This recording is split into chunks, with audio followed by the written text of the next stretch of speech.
Hello, hello, hello. Welcome back to my channel, Monet, and you're watching Life is Monet. Let's talk about all of the books that I'm going to read in the month of November.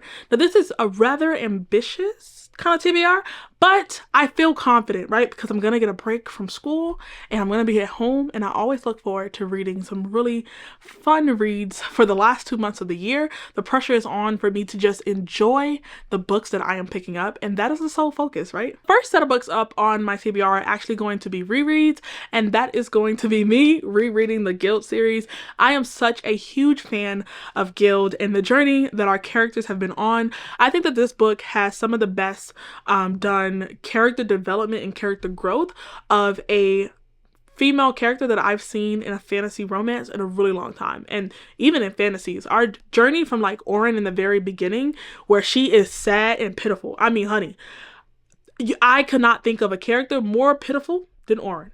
It is slightly embarrassing how naive and weak that Orin is in book 1, and just knowing where we are right now and like how much strength she's grown. And there's a journey of going from literally being imprisoned in a cage, trapped, and having no type of autonomy, to Orin finding her own voice for self-advocacy and for self-determination.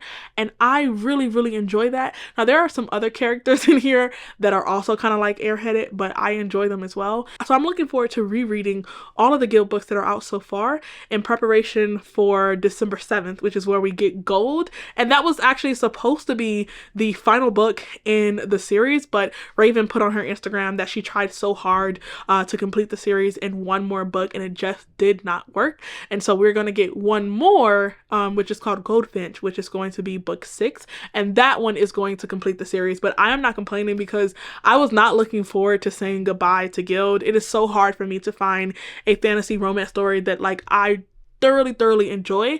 When I was on the hunt to find fantasy romances that I liked, this was the one that I found, that I loved, that held it down, and I have not been able to find another one like it since.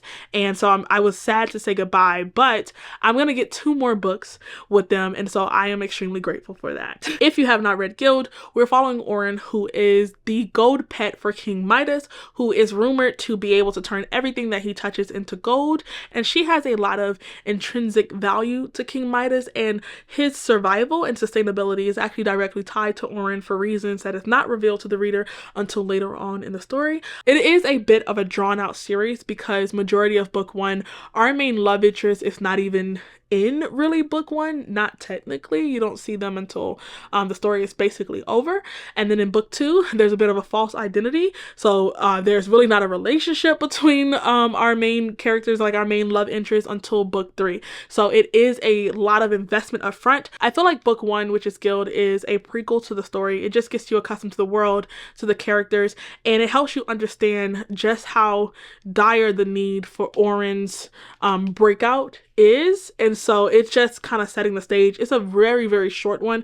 All the other books are much longer than this one, so this one's the quickest to get through. But I don't think that this is a good depiction of the series. It's actually probably, yeah, this is definitely the worst book. So it really does suck that the first book is not very good, and some people have even described it as awful, and I can't even argue with you. I had enough interest to pick up book 2 and keep going, and I don't regret it. And this book constantly reminds me not to judge a series off of book 1, because it's just not enough time to get to know the world and where the story is going and whether or not you're gonna like it, especially when book 1 is the shortest of all of them.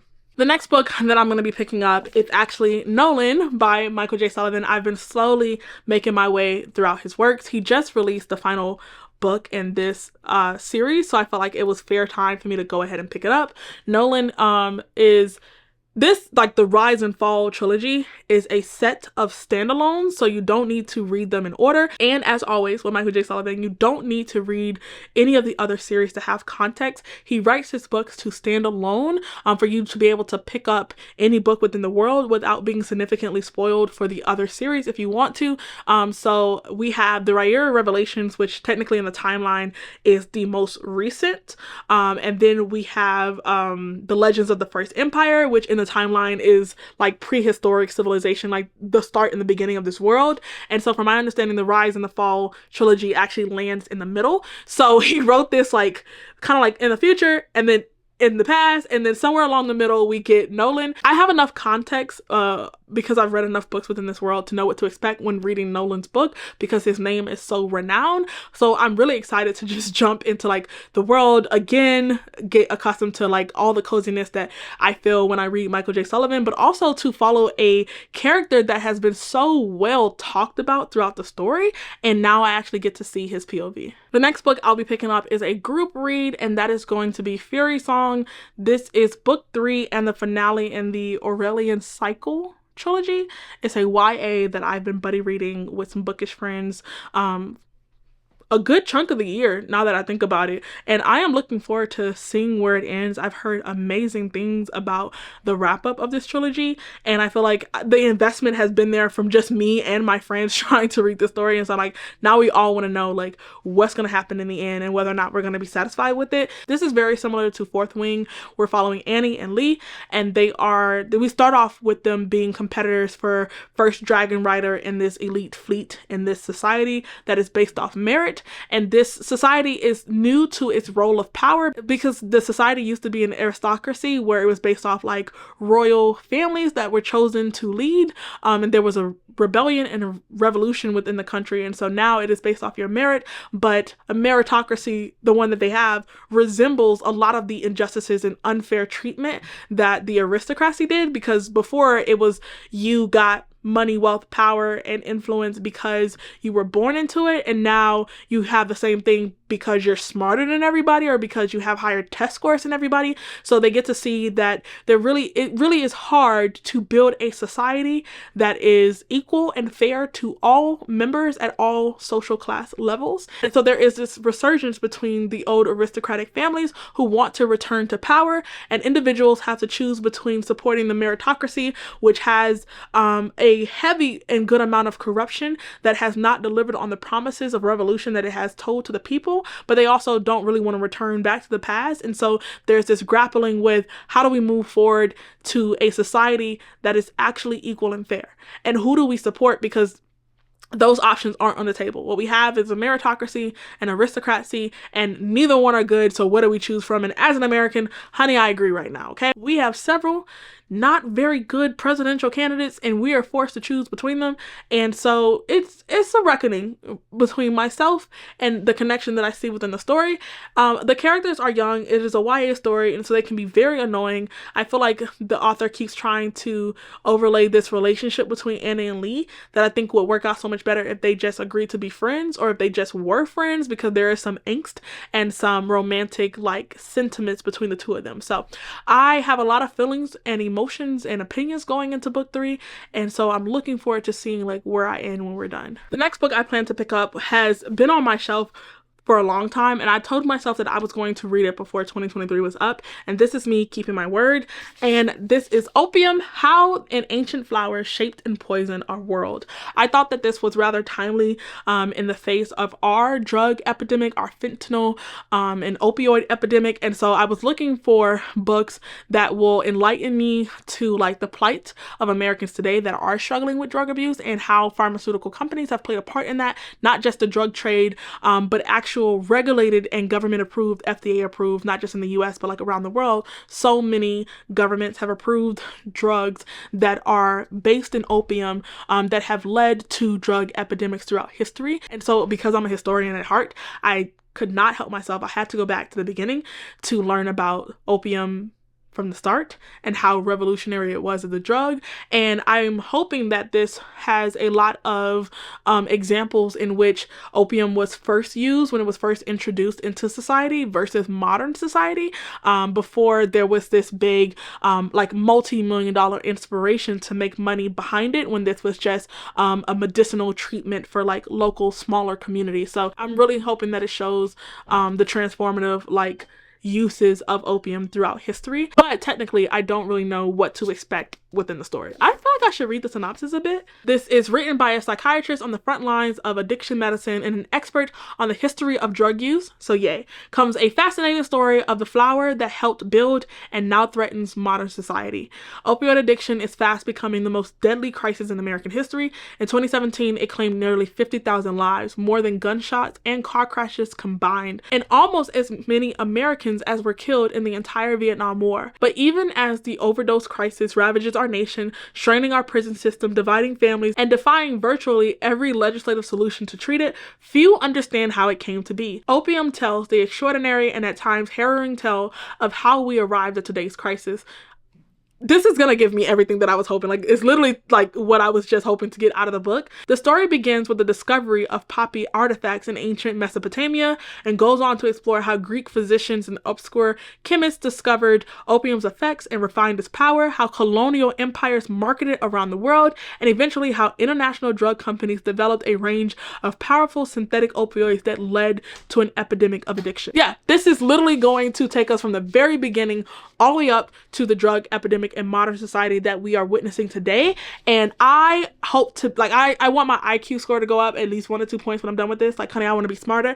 I want to be more intellectually profound, and I want to contribute valuable insights to the drug epidemic. My family, and particularly from my understanding, suffered more from the crack epidemic of the 80s and the 90s than from the opioid epidemic of today. And so I don't have first-hand knowledge, but I have seen how just drug addiction as a whole can wreck and destroy a family and how it can destroy lives. And so I'm looking forward to understanding opioid so much more than I currently do. The next book on my TBR is to finally pick up and read Iron Gold. I overly invested in this series. This is actually the last series, I think, that I invested in buying nearly the whole series before I had read it. And I am learning my lesson because I was not a big fan of the Red Rising trilogy. I thought it was overhyped. I thought that there was things that could have been done better. But I've heard, again, that his writing just definitely gets better and that the second series is really, really good. And I already own book 1 and book 2. Like, literally, these are the last 2 books by Pierce Brown that I have. So I want to pick them up. I want to read them because I've already spent my money. And I'm also interested to know, like, do they really get that darn good? Here I go again, testing the waters to see if, are you guys leading me astray? So next up on my TBR is another nonfiction that has drawn my eye, and I figured, like, now is the perfect time to finally pick up a copy and to read it. I don't currently own one, but it is called The Chaos Machine, the inside story of how social media rewired our brains and the world. So the author of this one is actually a New York Times investigative reporter. And so he looks into the rise of, like, authoritarian governments and how they have been able to wield and gain power through social media. The rise of, like, hate speech and just totalitarian nationalistic sentiments and how those things are festered and multiplied through social media platforms. So how this book even popped up on my radar is that I was doing some research into how the UN actually said that Facebook was culpable in the Myanmar expulsion and ethnic cleansing of the Rohingya Muslims into Bangladesh. And so once the authoritarian regime is ousted and Myanmar starts to open up its borders to the world, Facebook rushes in. And so when this happens, nearly 40% of the country is getting their information through Facebook online. Like, Facebook kind of becomes a quasi news outlet and a news cycle because this is what they're seeing on a regular basis, and Facebook is seeing this as an opportunity to expand into a new market and to make so much more money. But there is a rise of anti-Muslim sentiments and anti-Muslim hate speech on the platform, and Facebook was constantly warned by reporters and people on the ground that was saying, hey, like, there's a festering that could lead to a genocide, that could lead to atrocities on both sides, and that the Facebook platform was the megaphone for this movement. And several times Facebook chose to ignore it.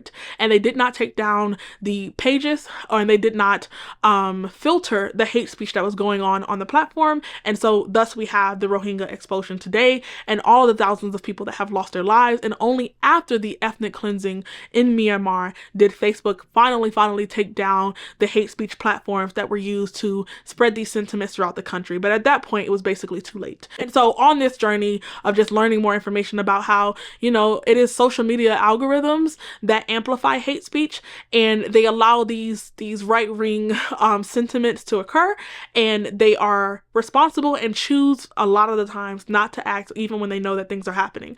So this book kind of touches on that a bit, and so I was like, I need to read it. It has very, very great reviews, very high ratings on Goodreads and on Amazon, and so I am finally gonna pick this book up. And sorry if I gave you way too much backstory there, but I talk too much. And then the last book that's on my TBR, which is definitely going to be a maybe, is going to be The Invention of Power. This is Popes, Kings, and the Birth of the West.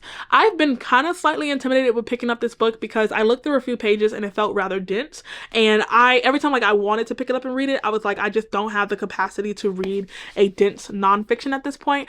But I'm finally gonna pick it up, even if I only read like a chapter a week. Like, I'm gonna take it slow. But it's been sitting on my TBR, it's been sitting on my shelf for going on like 2 years now, or over 2 years, and like I don't want that to happen. So I'm gonna pick it up and we're just gonna take it in bite-sized pieces, and I'll finish it whenever I finish it because I don't want to overdo it and I don't want to tear my brain out. And that pretty much sums up all the books that I am hoping to read in the month of November. I hope that you guys get some fun reading in too, and I will see you in my next one. Bye.